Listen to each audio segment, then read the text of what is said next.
शेवटी माझा वाढदिवस टीममेट आणि ओनर यांनी केला. खरंच आपले खूप खूप धन्यवाद. कारण की ते मला म्हणले, "तू इथे एकटा नाही आहेस, आम्ही तुझ्याबरोबर आहेत." मग काय तर नमस्कार मित्रांनो, आज व्लॉगचा आपला दुसरा दिवस आहे. नेहमीप्रमाणे आपण सलूनला चाललो होतो. सलूनला जाता जाता भाऊ आले रथ घेऊन. मग काय आल्यावरती काय सोडणार आहेत का आपल्याला?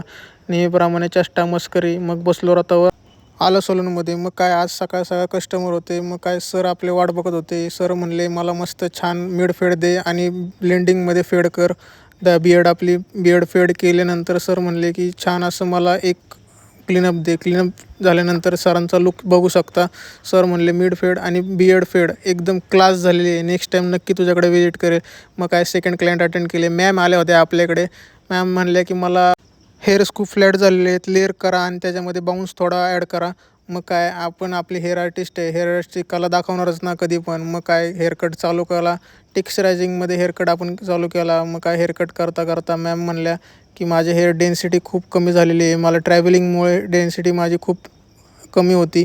मग काय आपण सिरम लावले. सिरम लावल्यानंतर ब्लो ड्राय चालू केला. ब्लो ड्राय कधीही लक्षात ठेवा, ब्लो ड्राय करताना कधीही वेट हेअरवरती करू नका. आधी 30 to 40% हेअर ड्राय करा, त्यानंतर ब्लो ड्रायला सुरुवात करा.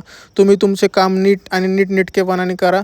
जर तुम्ही व्यवस्थित केले तर तुमचे कस्टमर आणि क्लायंट खुश होतील आणि नेक्स्ट टाईम तुम्हाला नक्की व्हिजिट करतील आणि एक क्लायंट काय 10 कस्टमर तुमच्याकडे घेऊन येतील.